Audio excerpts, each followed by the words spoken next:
Desde que el Señor nos llamó al ministerio, nosotros siempre tuvimos la visión de formar cristianos pensantes, cristianos que pudieran estudiar la palabra, hurgar en la palabra de Dios, tener su propio criterio, tener su relación con Dios, que no dependamos de un pastor, de un profeta, de un evangelista, de un maestro, para nosotros crecer. Esos son buenos ministerios y nosotros somos pastores y nos dedicamos a la obra y al servicio y hay diferentes dones que Dios reparte a su iglesia. Pero es la responsabilidad de cada creyente poder estudiar su palabra, poder conectarse con el Señor en oración, poder tener su propia, su personal relación con Dios. Y que si ocurriera algún tipo de persecución donde no pudiéramos reunirnos, que nosotros no tengamos que depender de alguien que nos hable del Señor, sino que nosotros tengamos la capacidad, tengamos las herramientas, el Espíritu Santo guiándonos para hurgar en su palabra, para estudiar su palabra. Lamentablemente hoy en día y desde hace muchos años, las cosas no se dan de esa manera, sino que los cristianos nos hemos acostumbrado a ir a una congregación y como bebés recién nacidos, el pastor o el profeta, el que viene, el maestro, es como si le tirara un balde de leche para todos. Tengan, beban, ¡fua! Y todo el mundo abre la boca, le cae un poquito, al otro le cae un poquito más y de ahí nos alimentamos. Pero nuestra visión siempre ha sido no solamente, como dicen, darles el pescado, sino enseñarles a pescar. Claro, cuando hacemos esto, lo hacemos con mucha altura, con mucha madurez, con mucha humildad, porque una de las cosas que a veces suceden cuando las personas comienzan a estudiar la Biblia y aprender un poquito es a creerse que lo saben todo. Y entonces ya pueden contradecir al pastor, pueden contradecir al profeta, pueden pasarle raya a todo el mundo. Entonces hay una soberbia. Y eso entonces es malo. Cuando estudiamos la Biblia, lo hacemos en un espíritu humilde. Lo hacemos buscando la verdad, buscando aprender. No pasarle una raya a los otros para ver cómo están enseñando, qué están diciendo. Y ustedes saben que en nuestra iglesia nosotros hacemos pocas afirmaciones contundentes. Es difícil que nosotros hagamos afirmaciones contundentes a no ser que se relacionen con doctrinas cardinales de la Biblia. Por ejemplo, Jesucristo es el único medio de salvación. Ahí no hay vuelta floja.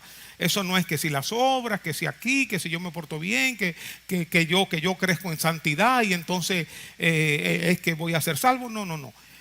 Hay cosas que son fundamentales. Jesucristo es el Hijo de Dios, el Mesías, el Salvador del mundo. El ser humano, el hombre es pecador, está perdido. Sin Jesucristo está muerto en sus delitos y pecados. Cristo viene otra vez.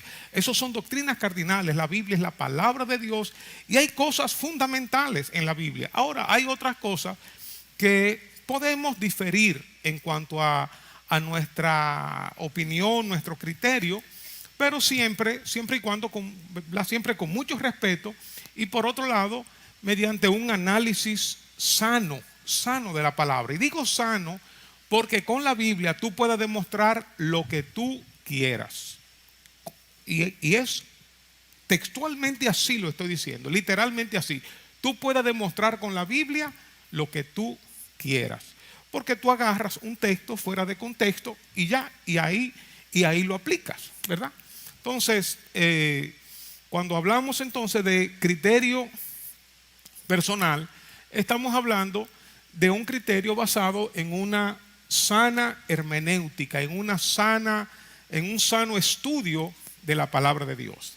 Entonces, y antes de decir esta otra cosa, por otro lado, muchos de nosotros estamos enseñando o aquí desde el púlpito o en la academia bíblica o a los jóvenes o a los jóvenes de edad o a los niños o en las células, estamos enseñando.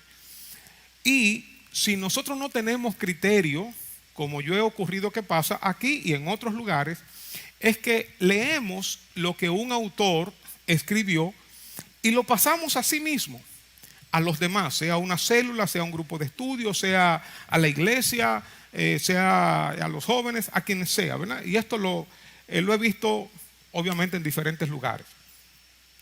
Y lo pasamos sin un ojo crítico, sino que leemos y quizás, supongan ustedes, digamos, nuestra iglesia es una iglesia de la que uno denomina avivada, carismática. Nosotros creemos en los dones del Espíritu Santo, creemos en el hablar en lengua, creemos en el poder de Dios manifestado en medio de nosotros. Nosotros somos una iglesia carismática. Pero supón tú que tú estás leyendo algún comentario de un corte, digamos, bautista o un corte ultrapentecostal, un corte de otro tipo. Entonces, si uno no conoce, uno está leyendo y uno transmite un texto tal y cual está, sin desmenuzarlo, sin analizarlo, sin evaluarlo.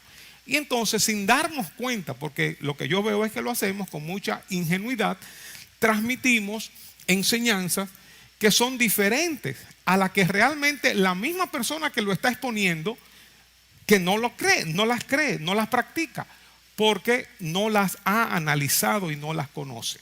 Entonces siempre nuestro propósito es que elevemos el nivel de la gente, su capacidad de entender las escrituras, de estudiar las escrituras y de compartir las escrituras. Incluso, por ejemplo, yo lo hago, hay algún pasaje de algún autor que me gusta, entonces hay dos formas de uno transmitir ese pasaje cuando ya doctrinalmente estamos en armonía. Hay dos formas de hacerlo. Una forma es citarlo, decir, un autor dice o el autor tal dice, entonces uno lo lee como si fuera ya entre comillas, pam, pam, pam, pam, pam, pam, pam, ¿verdad? Ya, y uno comparte lo que otro dijo. La otra forma de hacerlo es tomar ese texto y entonces decirlo con tus palabras. Porque a veces tomamos un texto, ni decimos que es de un autor, ni lo decimos con nuestras palabras. Entonces, cuando estamos leyéndolo, eso puede darse en cualquier congregación, en cualquier célula, un buen escrito, lo que fuera. Cuando lo estamos leyendo, como que no se siente que somos nosotros, ¿verdad? Sino que estamos leyendo otra cosa. Entonces, o decimos, mira, me gustó un escrito de tal autor, o sin decir el autor, y este es el escrito, ¡pum! O tomo el escrito y entonces lo digo con mis palabras, lo aplatano.